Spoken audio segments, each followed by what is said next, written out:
Calcutta used to be one of the oldest ports and also one of the largest ports. It's also the home of the Ganges, and that's why, in retrospect of that, we're going to do a fish Bengali curry. So first of all, for this dish, it's all about the mustard seed oil. So we're going to add a little bit of mustard seed oil into here, and then we're going to fry the fish. So get the pan nice and smoking, and then we're going to pan sear the fish. This is like a local fish. It's quite similar to barramundi. It's very fatty. It's sort of, I think, more closer to a carp actually. So we're going to sear that there. There we go. Okay, we're going to pan sear that. There we go. Nice and golden. And that fat in this will crispen up as well. So once we've seared this off, we're now going to take it out of the pan and start doing some of our tempering. Pop that here.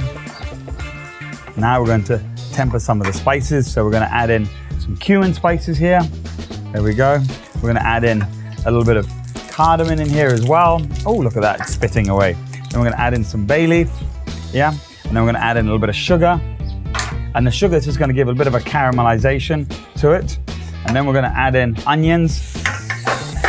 And then we're going to add in as well a little bit of ginger garlic paste. And look at that, you can smell it, it's all coming out. The flavors, the turmeric, the mustard oil. And again, this is just another very simple home cooked dish. And of course, you know, in Calcutta and apparently in the old city, people still go to the market and buy all their ingredients for the day. You know, they haven't gone to supermarkets. What they kill or what they catch is what they eat on the day, not going to the supermarkets like the new part of the city. So now we're going to add a bit of ginger garlic paste in here, pop that into there, just fry that off. Now we're going to add in our spices. So we're going to add in a little bit of turmeric here. We're going to add in a little bit of Kashmiri, and we've got our cumin, and then we've also got our coriander powder as well. Put a little bit more in there. And then we'll saute this off and then get those spices and our aroma happening. Then we're going to add in some stock into this as well. There we go.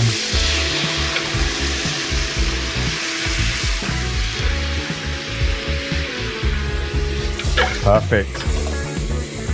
There we go, we've got some nice color going on here. We're going to pop the fish back into here. There we go. It's a signature, and what makes this dish a little bit different is we're going to add in the yogurt. Let's add in this.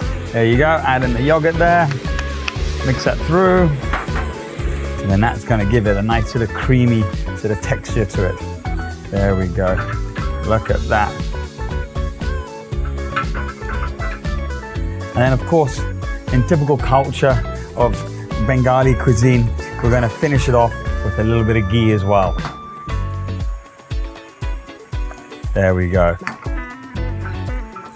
So here we go, that's it, pretty much finished. We'll turn it off. Start the plate. There we go. Now we'll spoon our sauce. Look at that. So here we have our Bengali fried fish curry. Let's taste the fish in here. There we go. And that fish is so good. It's so meaty and fleshy. It's not, you know, mushy at all. It's got texture to it. This dish is sensational. And the thing I've learned about it is that river fish can be fantastic, and it's definitely worth eating, and it's very good for you.